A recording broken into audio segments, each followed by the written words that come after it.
George, welcome to the show It's lovely to be here. Thanks for having me. from across the world. It's pretty I was reflecting on it before because I do a bunch of online interviews. I was like, it's pretty crazy like what we're able to do in the last like 10 years compared to like whatever billions of years, 3.4 billion years that we've had. And the last 10 years is we can actually talk to two strangers from across the world who have similar interests can actually connect. Yeah, I mean, I actually was asking Grok this only a few weeks ago, and I was trying to understand like what is the advancement of human society, and it took like 100,000 years just to come up with like comedy or something. And then in the past 200 years, we've gone from nothing to literally being on the moon to having this conversation to having cameras that can record in 12,000 pixels by whatever, and got AI and stuff. So it's amazing how it's taken us hundreds of thousands of years to light a fire, and then just in 200 years, everything has It's happened all at once. exponential. It's It exponential, and is. and it's going to be interesting to see how technology evolves because they were predicting that we were going to be what like flying with hovercrafts like 50 years ago. So I wonder how technology is going to evolve. Well, it's not linear. It's exponential or neither. I mean, I know people look at world population and stuff like that. We're going through like a massive growth in population, particularly in the developing world. And people are like, if we keep going like this, it's going to be 100 billion people by the end of the decade. But that's not true because that's not linear either. I remember Professor Hans Rosling, who was a hero of mine, he said that's a bit like looking at a baby growing. And if that baby continues at that rate of growth, he'll be 15 feet tall by his 10th birthday. But a baby's growth isn't linear, is exponential too. So it's misleading for sure. Anyway, I'm not sure we arrived here.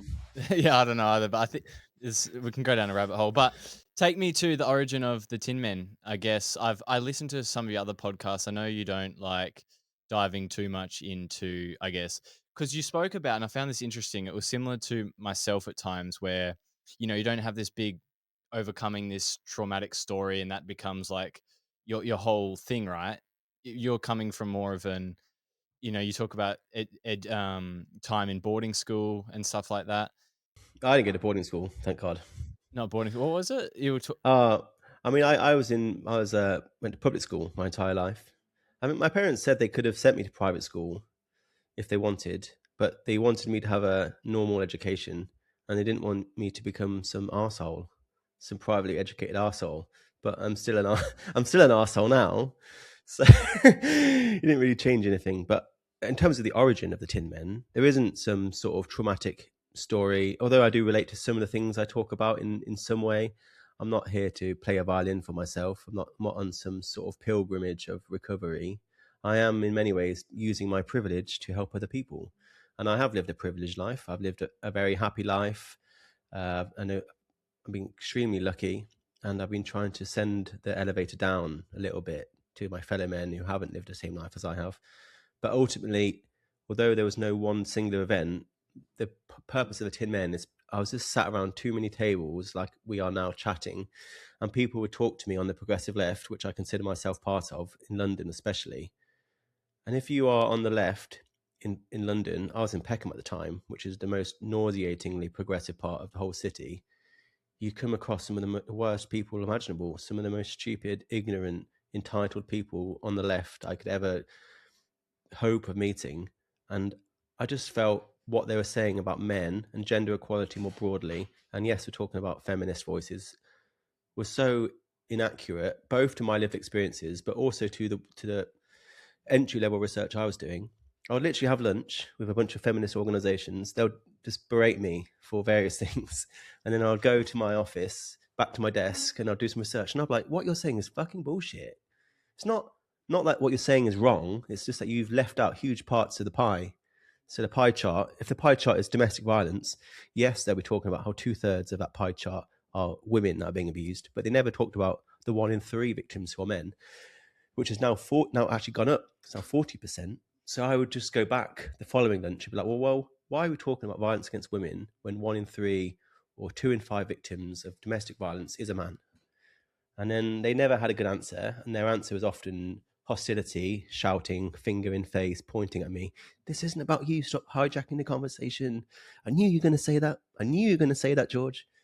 And I just became disappointed not only with the fact that they weren't talking about these issues, domestic violence, for example, but their lack of an honest response to what I would say about, here's the Office for National Statistics.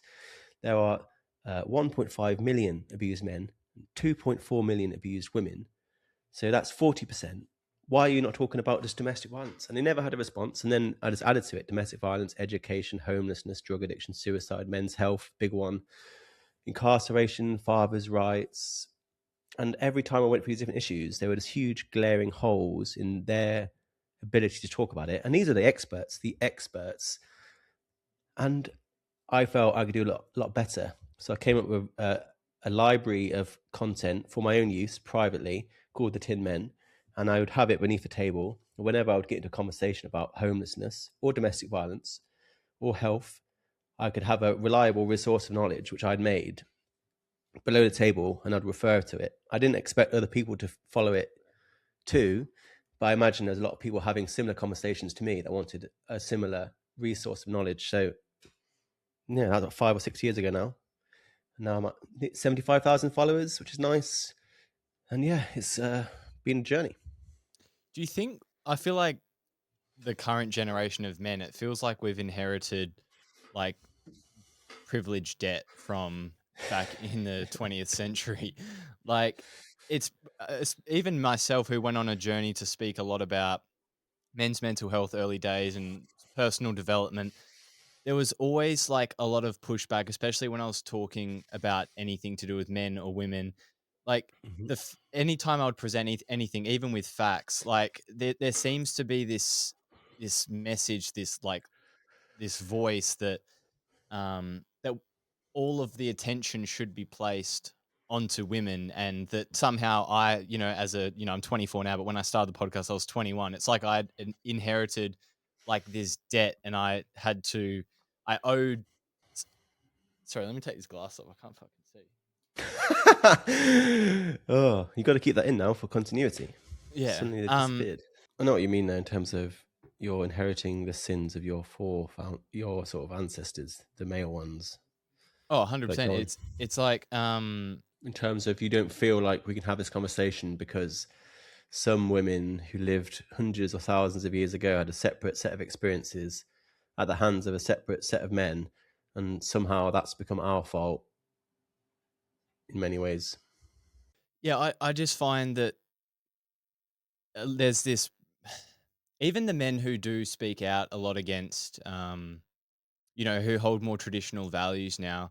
Like it seems like anytime you point accountability towards women or point towards facts, like it's sort of like it's sort of become like a zero sum game. I think what is Chris we were talking about, a zero sum game of empathy. But like especially for like men, you try and point towards things to men. It's like it's taking away from women, or if you want to keep women accountable for their actions as well, it's like it's exonerate exonerating men in the process, when I think there's a more holistic picture. There's more of a nuance between men and women that, I don't know, people just, even the men who hold more, it's because it feels like it's become this shouting match. And even the men who don't really want to speak and hold these traditional views, they're quite silent. It's always the progressive left who are shouting the most and ignoring the facts and just using their moral insults to dominate the conversation. Yeah, they've sort of become enamored by their sense of perceived moral superiority to men, normally off the back of women who they don't know, never met, who lived hundreds of thousands of years ago, who had a set of experiences that they know nothing about and they've not experienced because they were not subjugated like women were. And also at the hands of men who also lived hundreds of years ago, who I've never met, and I'm shocked by what happened to women. But I feel like that's such an unfair, like logical grift. It's not true. Like, first of all, both men and women had it very difficult historically, and secondly, you weren't there, nor was I. We can only do what we can with today, and things are very different now. In a good way for women, but very bad for men, and often it's reversed, and often it's worse than reversed. I mean, I talk a lot about education because education is such a good barometer for so many other things: life expectancy, health, drug addiction, mental health issues, the experiences of abuse. They all go up if you have low education. So education is a good example for equality, And if you look at in America, men today are further behind in education than women were 50 years ago. So this metaphorical pendulum has swung so far that in many ways, equality is actually worse now than it was in the 70s, but it's just inverted. So an example for that is that 1973, Nixon signed Title IX to bring women into higher education to correct that gap. I think there were 12 percentage points behind men. 1981, parity achieved, so 50-50 at that point, which is when we should have stopped the affirmative action, but we didn't stop, and we've carried on, and now men are 18 percentage points behind women. So, yeah, people don't talk about that. They seem to think that we can never talk about the issues that men experience because of the actions of a set of hypothetical men who I don't even know what we're talking about. And I find it really disingenuous by them as well, because they're sort of piggybacking off the pain and trauma of women that lived hundreds of years ago. That's got nothing to do with them. And then they're using that to erase male victims of these things. And I don't spend much time trying to talk to them or placate them, because I find them to be just bad actors, or often quite stupid, to be honest. They hold quite a cartoonish view of the world where everything fits into good and bad, right and wrong, blue team, red team. And you can't talk to someone that's become totally infatuated with a caricature of history that is so incomplete, especially when they use that to prop up their bigoted views today. I mean, people always say, men have had their turn, it's time to get to the back of the queue. But one of the things I talk about is domestic violence, probably the issue I talk about most. And it's been 50 years since we started talking about that as a society. I met the woman that started a conversation called Erin Pitsey, and we've never talked about male victims. So people tell me, you've had your turn. I'm like, when did we ever talk about male victims? Like, we've never had that conversation. We never had a fucking turn. But we've been talking about women victims for 50 years, and should continue to talk about them. But that, like I said, that's only 60% of the pie. 40% of the pie are male victims. So we need to talk about them, because it's also good for women. Like, you can't solve a problem by looking at one side. And as the world's leading expert on domestic violence said, Maurice Strauss, he said, you can't end violence against women unless you also talk about violence by women, because it's all one part of the same problem. And that's why domestic violence has stayed more or less the same, because we're not looking at the complete picture. So not talking about these issues in good faith that impact men obviously hurts men, but it also impacts women indirectly too. So it's just, I haven't got time for those people anymore. I feel like we just leave them behind. And it's just quite childish, corrosive point of view that leads us nowhere, only down and further apart. And I've got no time for it. Have you heard of this term performative ally? Not those exact words, but I imagine it's as described, that someone wants to be seen as virtuous. It's as Chris Williamson said, actually. He said, it's about looking good rather than doing good. And I can imagine that's what it's about, being performative, being woke, I suppose you'd call it, where it is about looking good rather than doing good. And I meet a lot of those performative allies, particularly the male feminist, you'd call them, and they're often such nightmares. They're often the worst of the people that I deal with, because I don't know what's going on inside. I mean, I used to be one of them, I suppose. I was a performative male ally, but I think I don't want to enable these horrible views of the world, even if it looks like I'm saying things that are negative towards women, which I'm not. I generally want to have a conversation that is inclusive of both genders and forefront social issues ahead of gender. So let's talk about domestic violence. Let's not talk about violence against women, or let's talk about that as part of a wider issue, which is domestic violence. I want to talk about complete issues, and I don't know how that makes me unpopular, but clearly it has. But yeah, performative ally. What do you reckon? What was your experience of that term? Well, I just feel like it's socially acceptable to play on the side of the progressive movement. And like I've had a lot of videos before where, I've brought facts in, I've had a conversation, and you just trigger not only like feminists, but you trigger these quote unquote What, performative allies. white knights? Yeah, and I don't know, the conversation never is based in facts or logic of like, here are my two premises for this argument. Let's have a discussion. It's always like moral insults, or they package you up as like or what are some of the ones the ones you Get called experienced? incel. Always Yeah, get called incel. Incel is incel, a classic. I mean, not incel. misogynist, misogynist. That's the Misogynist. You're just some guy living in your parents' basement. You're a virgin. Blah blah blah. You hate women. It's just boring. Just so tiresome. I was like, why don't you attack the point I'm making? If I hate women, then surely that would come across in the point I'm making. But it doesn't, because I don't hate women, and I'm just sharing with you facts. I always joke that the two keys I use most on my keyboard are copy and paste, because essentially that is what I'm doing. Yeah, I dress up the facts a little bit, but ultimately I'm just showing you information. I'm just holding up a mirror to look into. And if people don't like what's reflected back in the mirror, that's just not really my fault or my problem. I'm just showing facts to you. And the facts are on my side, which is it's just beyond doubt now. Like, one of the things I talk about, domestic violence, and how it's not gendered, and how there are more or less similar numbers of male and female victims. And that is substantiated by so much evidence. Every single survey ever published by the CDC has shown that, and it's been doing it for 15 years now.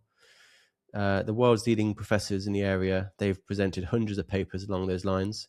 The biggest database in the world for domestic violence research, the PASC, shows the same. Like, it doesn't matter how many hundreds, if not thousands, of papers I find, or who says these things, the research doing it. It doesn't matter. People still don't believe me, because they're ideologically wedded to a set of ideas that are deeply wrong. And yeah, I mean, no, it's frustrating how people performatively advocate for various groups with so little evidence in their locker. And I'll say things when I'll present hundreds or thousands of sources, citations, and people still refuse to believe it. Yeah, it is. It is fascinating. I want to get into some of the nuts and bolts of it, though. Talk to me about the gamma bias, which is, I guess, this distortion we have about viewing male versus female suffering. Gamma bias is a cognitive distortion proposed by two friends of mine, Dr. John Barry and Martin Seeger, both psychologists, set up the Center for Male Psychology and also the Men and Boys section of the British Psychological Society. And they proposed this concept called gamma bias, which is a set of two distortions, really. One set highlights the male gender, and it finds that we highlight the male gender in perpetration, so male violence, knife man, gun man, madman, or all these perpetrators, we gender it, and we also gender privilege, so male privilege. And then the second set of distortions is where we minimize gender, the male sex especially. We minimize it in celebration, so we don't really celebrate male heroism or the good things men do, or we don't celebrate it as part of being a man or part of being a masculine man. And we also sort of erase victimhood, the male sex and victimhood. So we don't talk about the male victims of abuse I mentioned. We don't talk about male homeless. So it's about erasing male victimhood and male celebration, and highlighting male privilege and male perpetration, and then the inverse. So we highlight female victimhood and female celebration. The future is female violence against women, but then we do the opposite. We hide female perpetration, and we hide female privilege, and that's gamma bias. It's like a quadrant. It's like a square. I recommend Googling it. It makes a lot more sense if you see a visual. But essentially, it's a lens through which the world sees men, and we exaggerate the negative parts of men, and we hide the positive, and so we create a misleading narrative around men that is overly negative, causes huge amounts of harm, and very divisive. But really, really interesting. And one of the examples, he will say, like Martin will say, we gender neutralize terms like firefighter because 10% of firefighters are women. And I think that's true. We should do that. That's the right thing to do. But then when 40% of victims of abuse are men, we erase them. So a much larger percentage than the female firefighters, and a much larger absolute number as well. And yet we don't talk about male victims. We only ever talk about violence against women. And in fact, in the UK, male victims of abuse are considered to be victims of violence against women. So that's gamma bias, and it's absurd. Yeah, it's why do you think we struggle to empathize with men? And my sort of theory would be, I think we're just flooded with the information that we get flooded with is that in society, women are the victims of men, and men have had their time. Like we said, they've had their time. They owe women because of the patriarchy that they made, and now that they owe women, and I think there's this like train running along, which is basically it's men's fault. And I think men and women both experience pain at the hands of the other gender. And what happens is when women go through their pain, it seems appropriate that, oh, here's this train running along that says it's men's fault. Well, it seems quite logical. Yeah, it is men's fault. And then they jump on this runaway train and it's like they're all, and then it just because all the information is flooding people's perception. And I don't know. I truly understand why people see the world that way. You know, they've been hurt by men, and then everyone's saying it's men's fault. Like it makes sense. I get it, but it comes to a point in time now where it's just bullshit, and they're running the social narratives. And I think there's so many people, especially men, who don't talk, who just are so silent because they're so scared of women because of these narratives which have dominated the last 10 years. I mean, it's lots of different things in terms of an answer to why we have so little empathy for men. I mean, I guess the most glaring one, people probably rolling their eyes listening to me say that, the fact that we have less empathy for men, and or the fact that our empathy is socialized against men. People probably going, that's not true. We have no empathy for women. But I don't think you can make that claim. I mean, we certainly can have more empathy for women, but I don't think we empathize more with men than women. I think that's absurd. Uh, and then there's also the biological necessity to it. People often talk about tribes on podcasts, and I honestly hate the thought experiment. But the idea is historically, and we need that. We're talking about prehistoric human history now. We're talking about when we existed in tribes in the savannah of Africa. Uh, Men had lower reproductive value than women.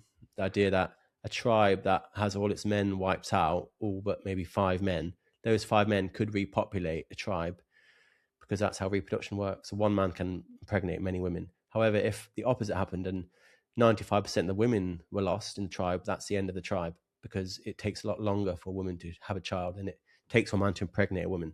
So I guess there's some sort of biological understanding to women have higher, greater reproductive value, but ultimately we don't live in tribes anymore. So that's not really particularly relevant or useful worldview, but I still think it underpins a lot of it. It's I guess that's redundant if your worldview is a certain way, but it's also like if your worldview is like, okay, number one priority, let's say you're more Christian and you're like, number one priority is to have a family Mm-hmm. and be virtuous and reproduce. Like, if that is your thing, then it changes the conversation. But I think because as we've become more individualistic in our world, I think as it's been like encouraging of like boss babes and you know, I don't know how old you are exactly, but I'm 24, and the last 5 years as I've gone into adulthood has all been, you know, it's all been women have a business, and I think a lot of women have felt shame for just wanting to be a mother. I know a lot of Mm-hmm. women who just want to be a mother, but it's this pressure now to also be a business owner. And it's like they're being shamed for just wanting to have a singular role, which is look after the family. I've seen that. I mean, I've certainly seen that in some feminist spaces. A lot of feminism does support women wanting to be stay-at-home mums, but certainly not all of them. And it's painfully ironic how these feminist voices are all about women's autonomy, as am I. But when it's the autonomy to make a decision they don't like, a decision to be a stay-at-home mum or to stop their career and become a mother, they don't seem to support that. They seem to think, oh, she's brainwashed by the patriarchy XYZ, and no, it doesn't make sense. But in terms of our empathy, yeah, it's partly biological, partly socialized. And then there's also a lot of evidence that women have a larger in group bias than men do, which is, again, very counterintuitive to what we're told. And by that, I mean, loosely put, women like women more than men like men. I think they have their in group bias is 4 times stronger than men's. So that's quite an unpopular thing to say and goes against the whole patriarchy thing. But there's loads of reasons why we have little empathy for men. A lot of it's because we don't realise. I've read a lot of surveys that have asked the UK public about who do you think is behind in education, higher education in the UK. And boys have been behind in education, in university especially, for my entire life, so 35 years. And yet, when polled, only about 10% of people correctly identified that. The rest of them said no one's behind or women are behind. So if only 10% of the population are aware that boys are behind in education, and an even smaller percentage of that are aware of how big of a problem that is, which is a huge one, like you're starting off on a back foot because people just simply, it's not that they don't care, it's that they just don't know. So the better question is like, why don't they know? Why are we not telling them? If boys are behind in education at every level, at every age, in more or less every single country in the West, and there are now more boys out of school worldwide as a whole than girls, then why don't we know that? Why is it down to people like me doing this, unpaid as a hobby mainly? Why is that the case? Why is that not on every newspaper headline on the front page every day? Like, it deserves to be. That's just one issue. Like, we talk about men's health, similarly bad. Like, behind by every metric you can think of. Live less life in every country in the world. More likely to die in every age. Why is that not in the headlines of every single newspaper? Like, that's the better question is not to assume we don't care, but to ask why don't we know? I know I think that's why. it. Go Do you on. know? Do you know who funds the newspapers in Australia? Have you gone down that rabbit hole before? I've seen some. I mean, my life is made endlessly easier by the insane headlines I get from Australian newspapers. They're absolutely brilliant. If they weren't real, I honestly think they're satirical. One of them is a photo of a lovely looking young boy, like such a sweet boy, and it said, "What can we do to stop this boy becoming a monster?" I was like, "Is that a real headline?" It was. It's yeah. I don't know who owns the newspapers in Australia. Someone that's particularly ideologically bankrupt, I imagine. Probably a bunch of men, I imagine. It's a there's like there was a rabbit hole someone did where the media companies like they get these rankings, and I think they trace the money back to who controls it, and it was meant to be BlackRock, um, which the anyways, the conspiracy theory is that they want divide. They want, they want people they sensationalism in the media. They want people divided. They want people fighting. Not only is it good for headlines and drama, but I guess the people who truly run people who truly run the world, they don't want us to look at facts and actually realize that we're in it together. We're actually Yeah, totally. I mean, the divide is not, and has never been between the sexes. The divide is between the rich and the poor. It's a class divide. That's where the real divide is, and that's where I really want to talk. I want to talk about working class and upper class. I want to talk about means. I don't want to be talking about women versus men or men versus women, because ultimately we're all being trodden on by the same boot, and that is as a result of class.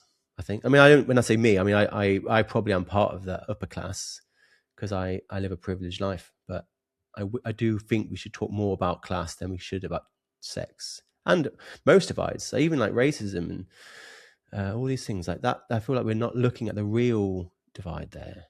And like I said, it is about class more than it is about race or gender or sexuality and stuff like that.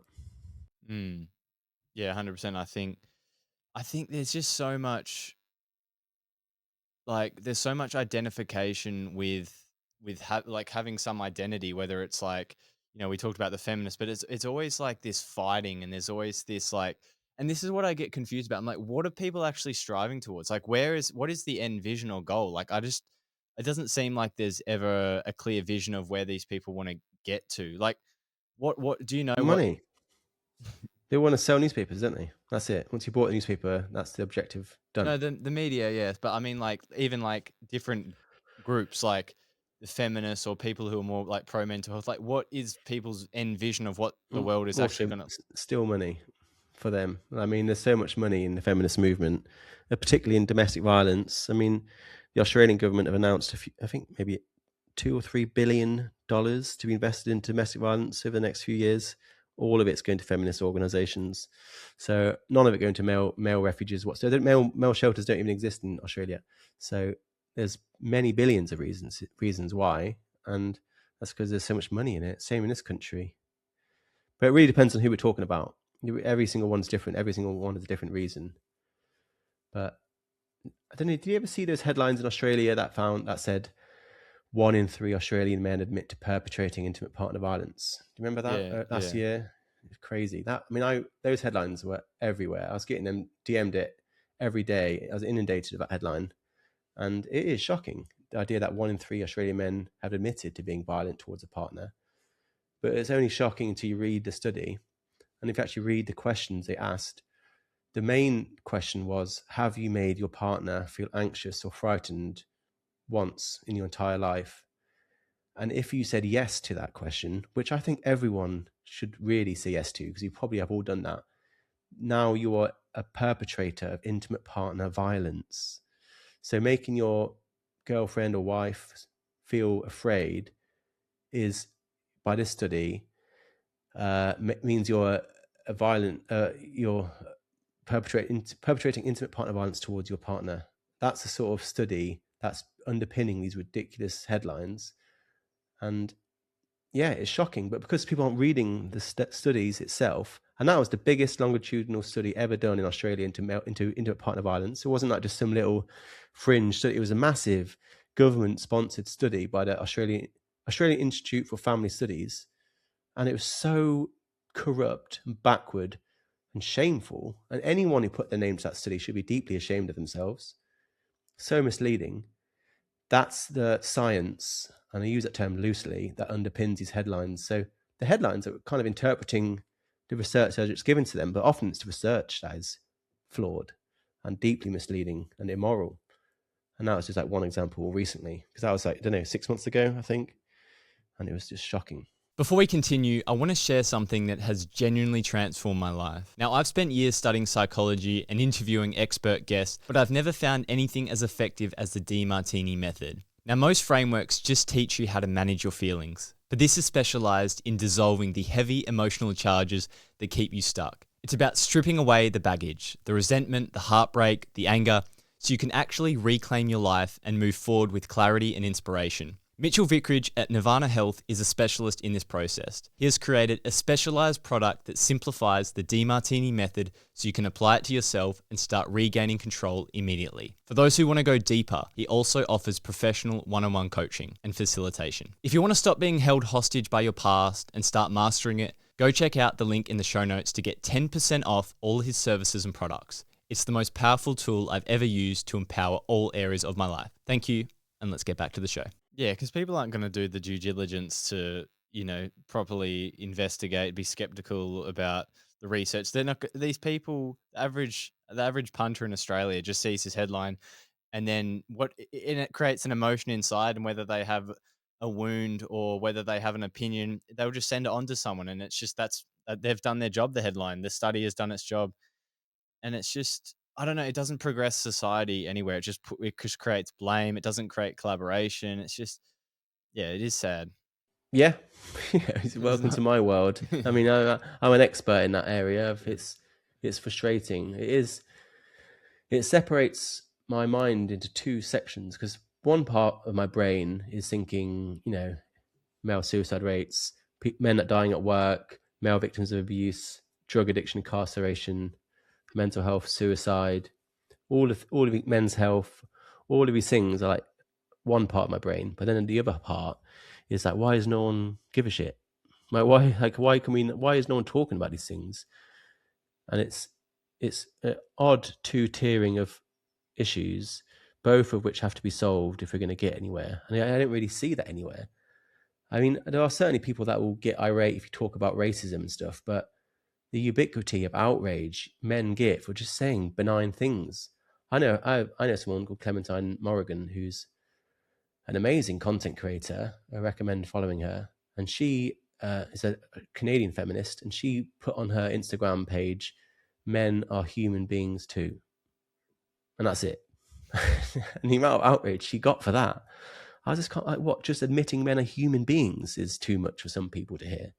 So it's not necessarily, I mentioned earlier, it's not necessarily the issues that shock me most. It's the fact that we are so unable to listen to them, and often will react with anger at people that do want to speak about them. It's like doubly bewildering. And yeah, come join me in this encampment of despair that I'm just living in the whole time. And yeah, it is depressing, which is why I try to bring a bit of levity and lightheartedness to my work sometimes. Yeah, how do you find that? I know I heard you on another podcast that you don't like to talk too much about it, but how is that like that journey? You know what I mean? It feels like it's always a bit of an uphill battle. Although, like, man, you're doing incredible work, and I think a lot of people, I always hear people referring to your work. So it's obviously it's not unnoticed, and you're having a huge impact. But it does seem like fuck, you're in an uphill battle. Yeah. Well, before I set up the Tin Men, I worked as a professional creative for about 15 years with many different clients, like big world leading brands, and I did so much more with far less for the World Economic Forum or the BBC or whoever else than I have now. And now it feels like I've been given these winning cards, and it doesn't matter how many times I put them down, or in what order, or what flourish I use to put them down. It never wins the hand. And yeah, that is demoralizing. That the people's reluctance to listen is just, you just can't seem to get over that hurdle in many ways. It can be depressing, but ultimately, again, I don't want the violin to come out for me. I mean, I love this page. I get Mm. so much support, so many people telling me that you've changed my entire worldview. You give me like reason to keep going. You've inspired me to write a thesis or do a PhD in these issues, or I'm doing a presentation at school on this thing. I get that every day. People referencing me in books, wanting me to read their books, wanting me to recommend things. And it's just like, what a privileged position that is. And I'm endlessly grateful for that. So it's not, I don't want to paint myself as some sort of victim here. However, it is depressing. It is depressing. I'm like, fucking hell. Like I'll put so much work into a carousel of 20 slides about men's health and different Yeah. funding, disparities in funding. It's so interesting. And I'm convinced it's a good piece of content and it will do okay.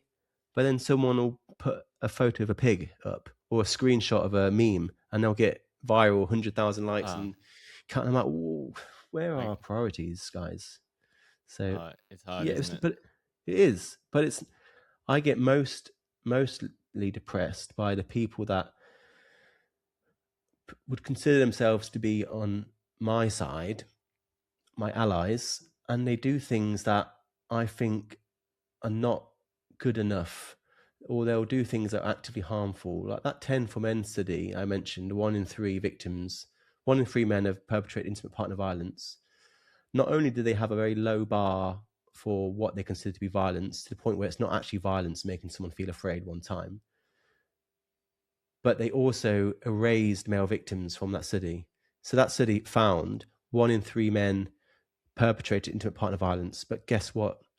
1 in 3 men also experienced violence.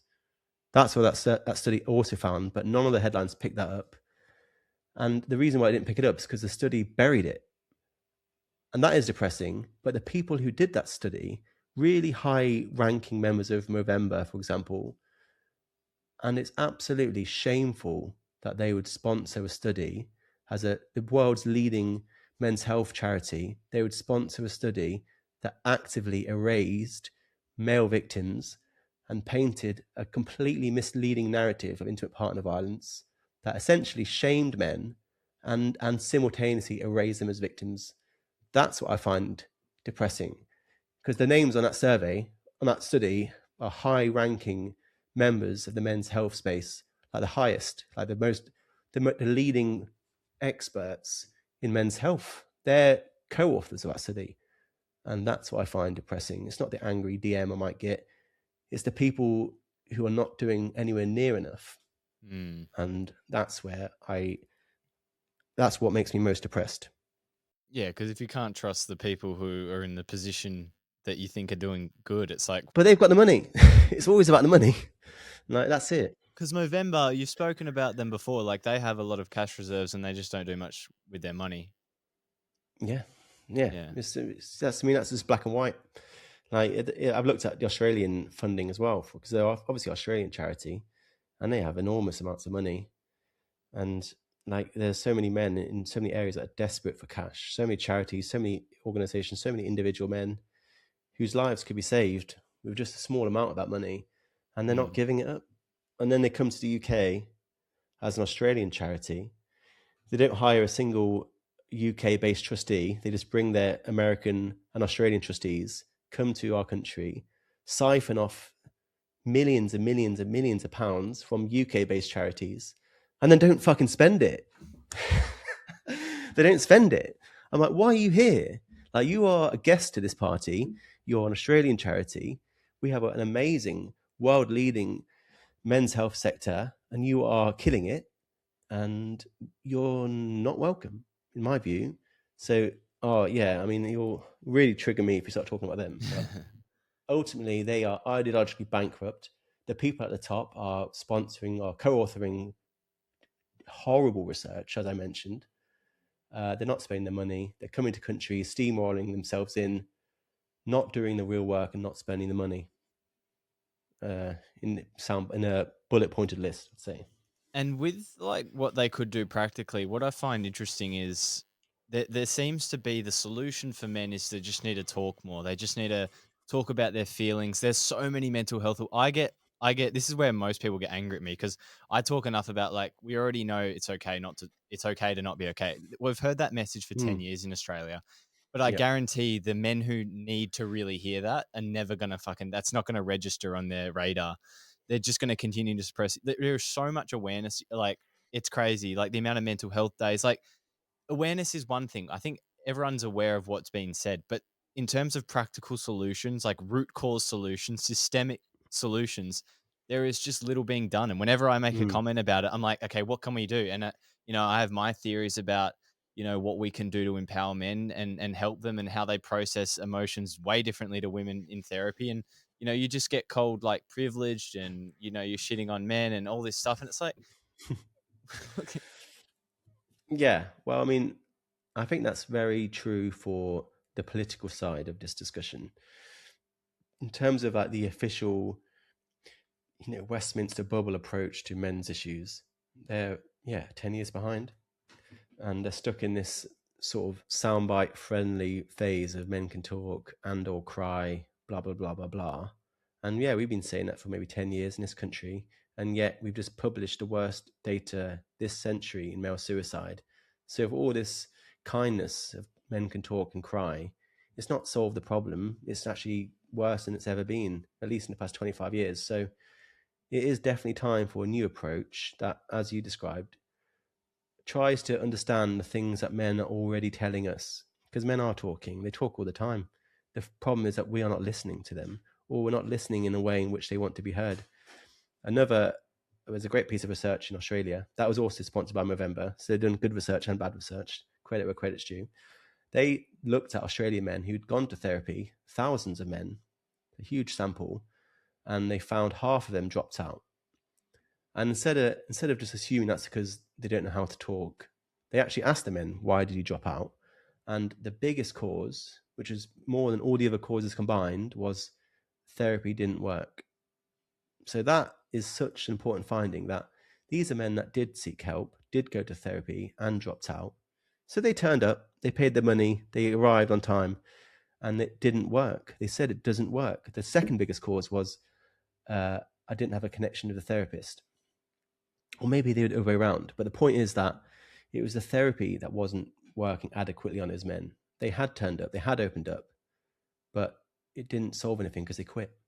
Similar studies in the UK found like more than 9 in 10 men who died by suicide did also seek help, did go to frontline services, did go to mental health care, did call crisis response, and they still died. So that's 91% of suicidal men did those things and then still died. So it's not good enough to keep telling them to open up and talk and cry, because they are. Many men are. And as you said, the men that aren't are not going to have their mind changed by a tote bag or your sassy Instagram post. The fact is, they're not being listened to in the way they want. So, like I said, the political side is lagging behind, and the academic one in many ways. But where I see the real change happening is in the men's sector in the UK, especially, where there are so many amazing charities and organizations, or just individuals, that are doing amazing things for men and boys, setting up like walk and talk groups, mental health care. They're doing men's sheds, which is great. I talked recently to a group of men that had just bought a broken down motorbike, and they're just going to be tinkering around that motorbike for the next 6 months, trying to fix it. Like half a dozen of them. That's such an amazing mental health sort of exercise. And I meet every week, I think I probably talk or meet someone that set up some sort of organization off their own back and very little funding, if any at all. And that is where the progress is being made in the charitable sector. Small organizations set up by men for men because they've had enough and they want to see change. So they're going out and they're doing it. So that's where I see the small shoots of hope, not in Westminster or in academia, but down the road at my local sort of whatever men's group or whatever else. Mm. Yeah, I find it so interesting. I've interviewed a lot of different guys, and I've worked in construction before, and that those are sort of the typical, like, you Yeah.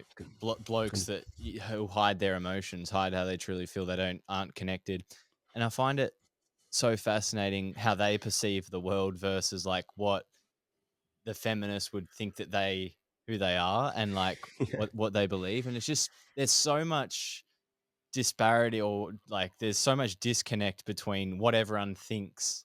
Like, that's what I, not to be cynical of like the whole feminist thing, but it's like, I don't actually really think they're doing their due diligence to get the best interests of men at heart. Like, I know you can say traditional feminism is equality for men and women, but like I'm talking about like the modern angry Australian feminists that I've encountered before.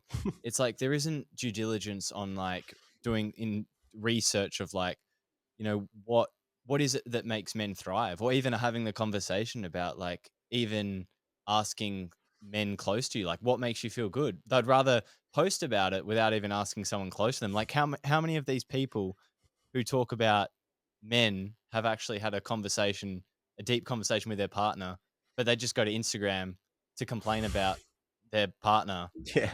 It's like, Yeah. it's, it's I know.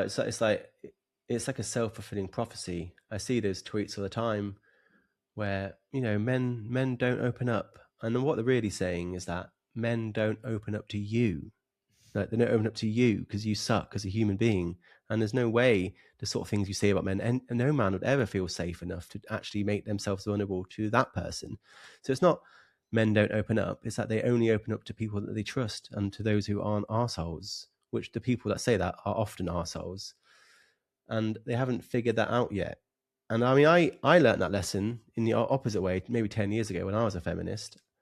I learned to sit down and shut up quite quickly when women talked about their issues.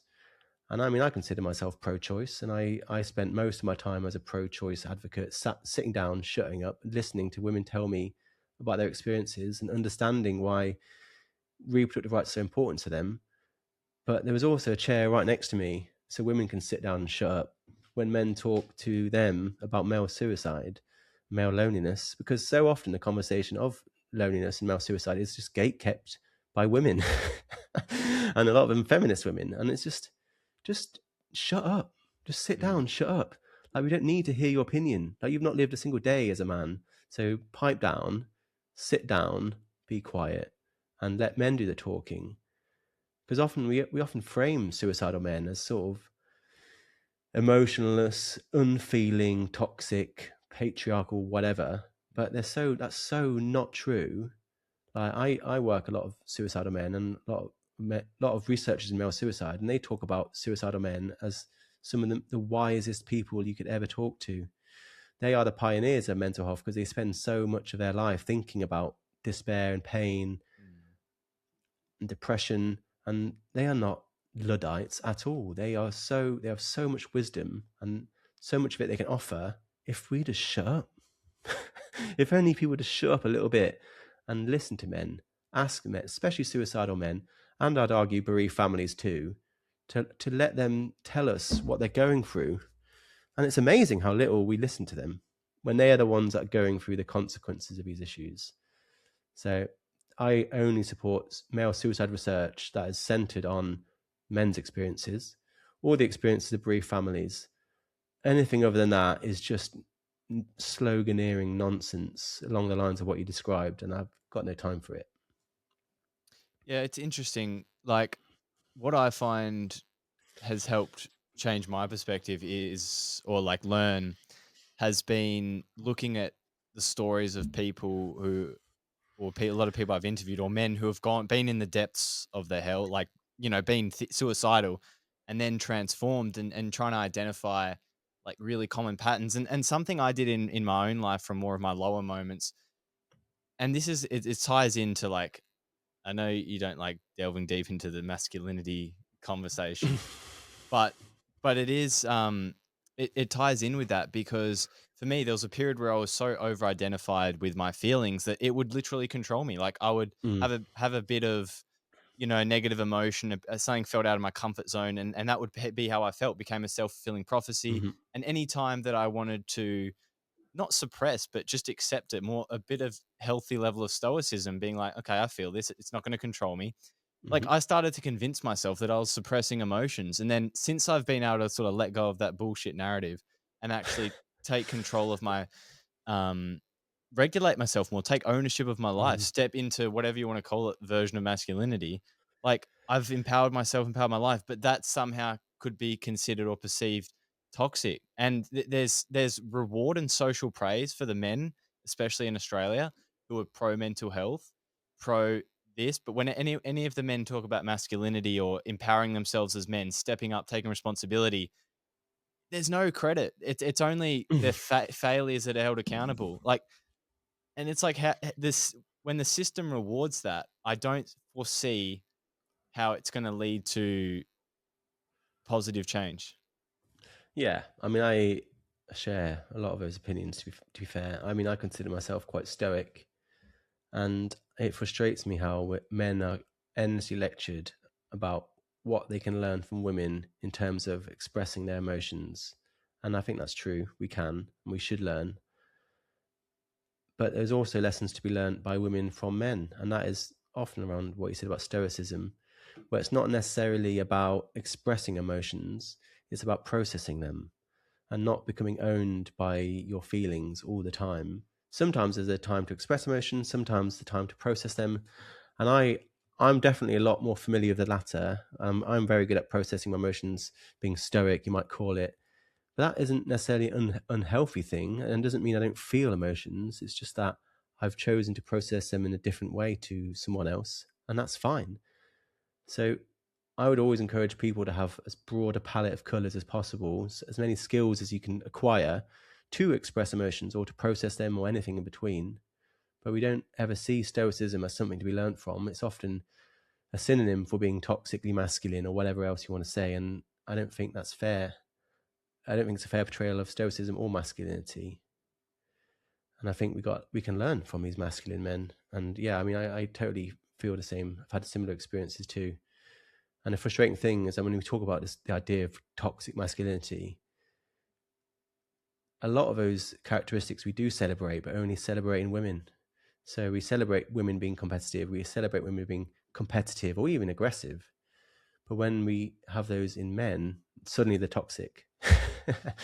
And it just doesn't make any sense. I don't like talking about masculinity ultimately because I don't really know what it is, or my understanding is different to yours and different to someone else's. I don't spend too much time talking about it because it's so nebulous.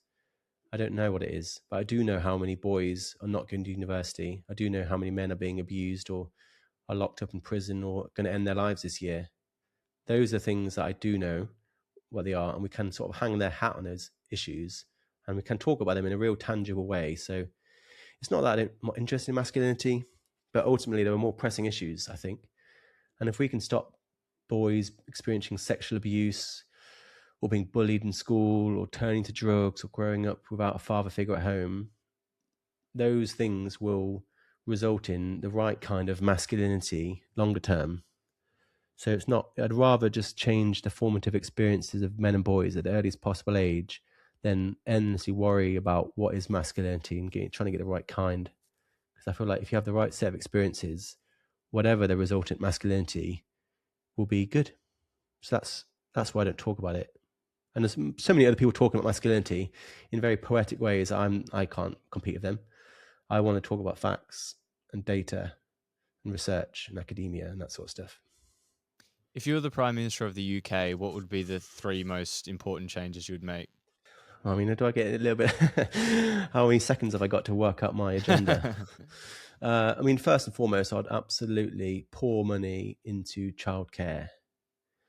I'll try and make those first few years of a child's life the happiest and most supportive and most enriched time in a person's life. And whatever that costs in terms of supporting the parents, I'll sign that check, because ultimately that will pay itself back. But I feel like that's when the battle is won and lost. People say 95% of prisoners are men, George. What would you do politically? What policy would you bring in to change that number, to bring the male prison population down? And the real answer would be, I would like to go back in time about 20 years and find out what those men went through that put them on a course towards a life of criminality. If I can't go back in time, then there's not much I can really do to empty men's prisons, because ultimately it's too late for a lot of those men. But it's not too late to help the men of the future by supporting families today. So I would definitely put a lot of money into that. And then I'd try and put a lot more money into youth clubs, especially in London. We've lost about a third of our youth clubs, and a lot of the boys who would have gone to play ping pong at a youth club are joining gangs, picking up a knife, finding a family of a different design. So more youth clubs, more libraries, more sports centres, more leisure centres, Boy Scouts, that sort of stuff. I pour money into that. I'm spending a lot of money. And take it from the rich, I reckon. And I'll just I'll take some from them. They got plenty. And then I would just pour money into the social prescriptions, what I talked about earlier, where if you've got a mental health issue, and this goes for men and women, if you've got a mental health issue, instead of being prescribed an SSRI by your doctor, I would encourage people to get a social prescription where you're not given an antidepressant, you're given a place in an allotment, or a place in a DIY workshop, or you're sent on a walking group, or you're given a place in this to build this motorbike. Like, these are all amazing social prescriptions that do tremendous good for people's mental health.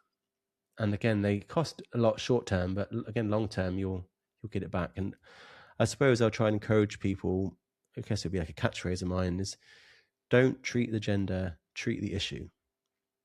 By that I mean, let's look at homelessness of both genders. Let's look at domestic violence of both genders. And I'll lead with that. I wouldn't want to divide things by sex. I wouldn't want to exclude someone on the basis of their sex. I'd want to talk about social issues and class as well. So that's my agenda. If I had a bit longer than 15 seconds to come up with it, I might see something a bit more profound. But I reckon that's probably better than what we're doing currently, which says a lot.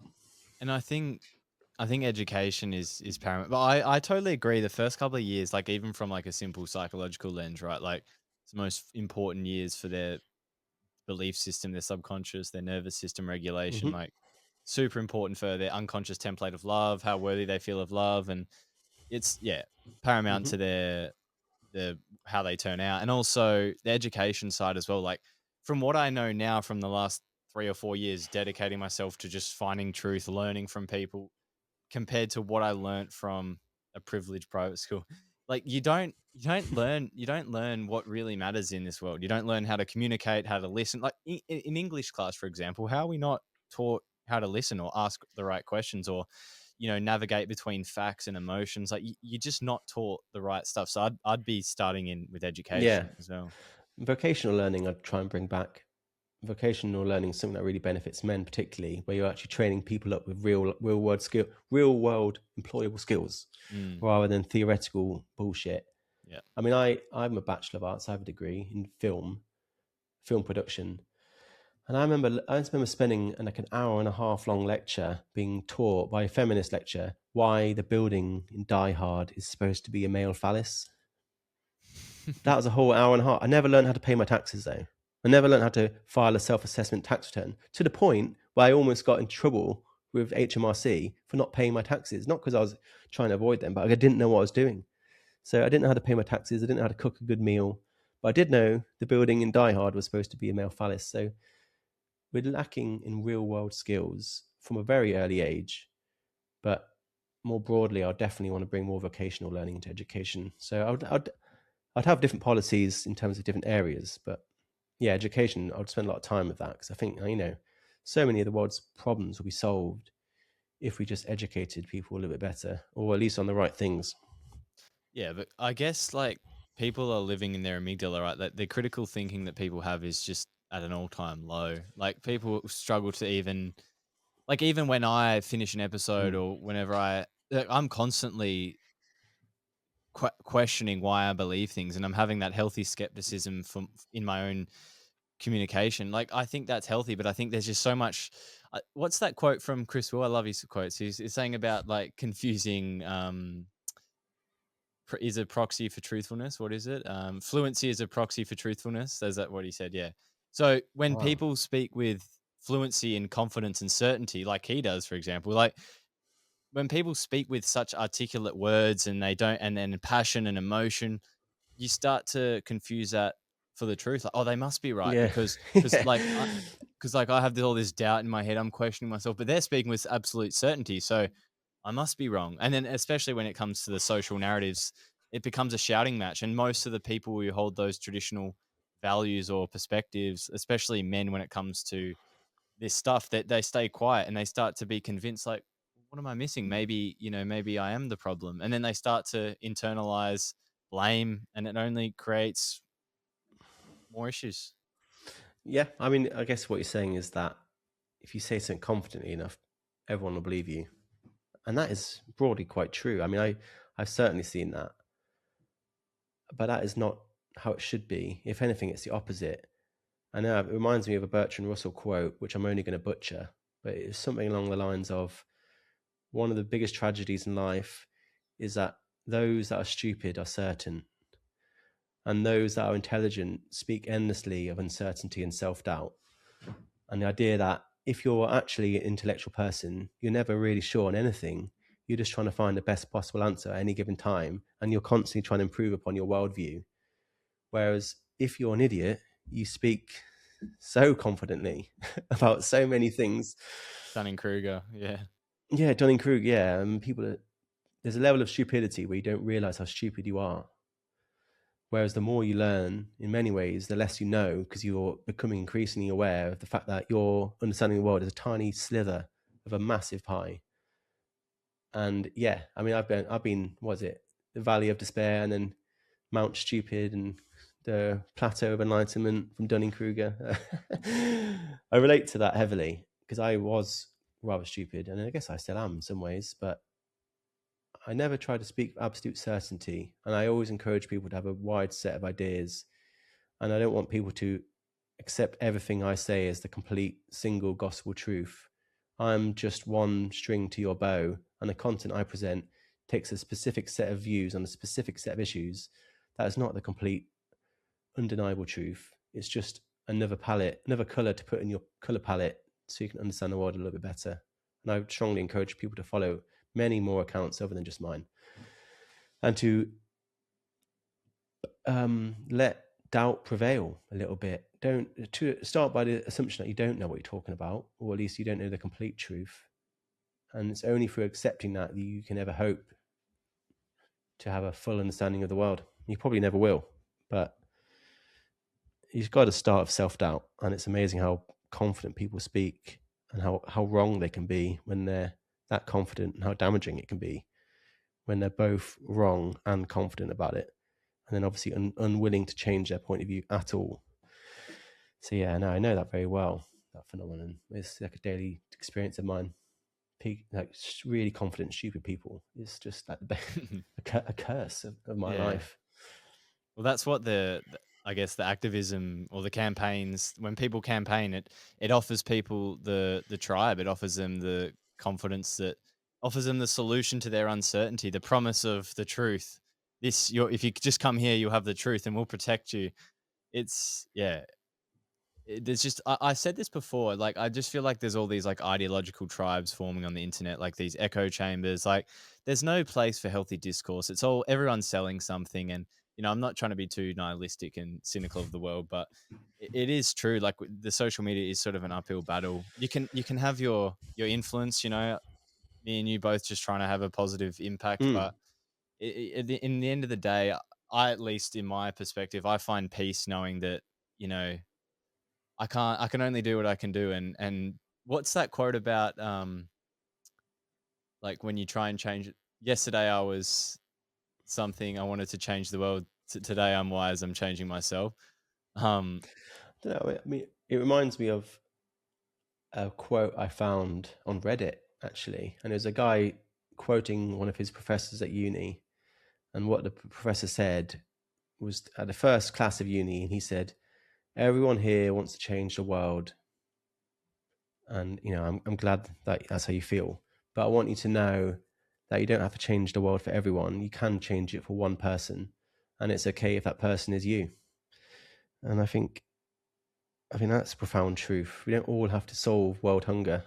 We can just look after ourselves and those around us. And if everyone did that, we would have a whole lot of good. It's not. It's about the world will be changed by lots of people doing small things, and we should remind ourselves of that. We don't have to solve everything all at once, and yeah, to take the pressure off yourself a little bit. do you watch Hope Core? Have you seen that on your feed before? Hope Core. Yeah, have you heard of I that? can assume that that's just like what, like positive news. Oh, it's basically like the opposite to what you usually would see on when you're doom scrolling. It's like positive acts for strangers, like very altruistic behavior, like saving someone from getting like a baby from being run over from a truck, or like this dog. Like it's just all this like really the good side of humanity that you often don't see when social Yeah. media is. And I think that's what we do. I'm definitely biased towards this somewhat negative view at times. Because there is just so much, it's so front of mind. We get flooded with conflict, war, hate, and it's so easy to get your perception of what humans are. Like I think most humans, yeah, just doing the best with what they know at any given point in time. Well, I think I mentioned Hans Rosling at the start of this podcast, but that's exactly his life mission, was to remind the world that it's far better than you think out there. And the way he did that was with something called the Gapminder quiz. And the Gapminder quiz was a set of 12 questions that he traveled the world asking people. He asked tens of thousands of people, everyone from the layperson right up to like political leaders and Nobel laureates. And the 12 questions were largely around things like education, democracy, safety, world hunger, vaccination rates, all the things that are like massive global issues. And each question, of which there were 12, had a multiple choice of 3. So if you just guessed every single one of the 12 questions, you'd get 4 right. But people actually did worse than that. People got 2 out of 12, which suggested that we're not just wrong, we have a overly negative view of the world in the way you described, where we're systemically wrong. And he made the point of, if I took a bunch of bananas to the zoo and I put A, B, C on all of the bananas and asked the chimpanzees those questions, the average chimpanzee would do twice as well as the average human just by guessing. And he said it's because chimpanzees doesn't have a phone. There's no phone where you can doom scroll social media and you're just inundated with bad news. And he said the world is better than you think because we only ever see the worst things on our phones or on the news. And the slow progress of human society doesn't make the news because it takes so long and it's so boring. Like world hunger coming down from like 80% to 5% in 200 years is so boring. That's a graph you would swipe straight past on your Instagram, but that's the truth. And the picture he was painting of the world is that we live in the safest, happiest, most privileged time in human history, and you and I living in the most developed countries in the most privileged time in human history. So for us to have such a pessimistic view of the world is systemically wrong. And he'd talk a lot about overly negative worldviews that are just taken over the conversation. That's why I hate the concept of the patriarchy, because it's so negative and it's so detached from the reality, where ultimately, although the world is far from perfect, it is pretty good, and it is most importantly getting better. So I would encourage people after the podcast to go outside, take a walk in the park, have a look at the real world, maybe speak to a stranger, because it's nothing like what it's presented to you on Instagram. I promise you that. And it's a lot better. 100% couldn't agree more. Any concluding thoughts? Anything you think Well, would be? read Hans Rosling Factfulness, first of all. That's what that book's from. That's where that's from. Such a great book. But I would like to encourage people to, in the words of my mum, remind yourself that everything in moderation. Have everything in moderation. That's what she'd always tell me. And she'd always say that when I was like scoffing snacks and chocolates and stuff growing up. But the same is true for politics, where we need a little bit of everything, especially now. A little bit of left, a little bit of right, a little bit from the middle. Some of my content, some feminist content, something in the middle. And like just fill your color palette with as many colors as possible so you can paint the best picture of the world that you can. Don't just paint in one color. Try to eat, I always think about like a pick a mix where you want a bit of everything. You want all the different sweets. You don't want one thing. And I'd encourage people to do that. And then in terms of how we see and interact with men, remind yourself that most men are good, as are most women. Like the vast majority of men and women are wonderful people. And even the men we don't like who do criminal things, instead of just calling them toxic or inherently problematic or whatever, remind yourself that man, that criminal man, often he has experienced terrible things too. Often he is also a victim and a perpetrator in his own right. And the world, as I said earlier, does not fit into good and bad, black and white, red and blue, left and right, up and down. It's really complicated. So in that mind, the men who we hate, who do criminal things, are often victims too. And it's only by seeing them as victims and helping them and trying to prevent that from happening in the first place that we can ever help the rest of society down the line. So there's some lessons in there for you, and hopefully something to think about. No, awesome. I feel like there's so much more to go. It'll be interesting to see how this next 5-10 years plays out. Very interesting. I think good. I think in this area, good. I mean, I've seen huge progress in the last year. Like, I know I've talked about some pretty depressing things in Australia, but it's not all bad. And on that note, no more advice. Don't just read the headline, read the study as well, because the study is often drastically different. But in terms of the good news in the UK, I mean, we've launched a men's health strategy, which is the first of its kind, I think, anywhere in the world. We're discussing the idea of having a strategy for violence against men and boys, which will bring men and boys who are victims of abuse a little bit higher in terms of priority, rather than just being, a footnote to women. We're changing the way we question people in the crime survey of England and Wales. So we're actually asking male victims specific questions that we never asked them before. And we're set at International Men's Day we just had 2 months ago, and that was like the biggest celebration of its kind we ever had. We're having changes in Westminster. We're having like dinner parties at Number 10 about specifically about men and boys issues. Like the conversations are now happening in this area, and the policy we wanted has been written not in the way we want it, but still better than nothing. And people are slowly giving a shit at a high level, in like Number 10. And I think that's good. It's not fast enough, and it doesn't mean it's good. But like I said, Hans Rosling, he said, things can be bad, but getting better. And I guess that's where I want to place this conversation. It's bad, but it's getting better too. So stick around, and in 5 years' time, it'll be very different again. And I imagine in a positive way. George, thanks for coming on the show. It's a pleasure. We'll do it again. Thank you for listening to the episode. I hope you got a ton of value out of our guest today. Now, if you enjoyed that episode, don't forget to click the follow button on Spotify and also click the 3 dots and click rate show. Makes a massive difference in helping grow the show and bring on even bigger guests. And also, if you're on YouTube, don't forget to hit the subscribe button. It does make a massive difference. So thank you, and I'll see you in the next one.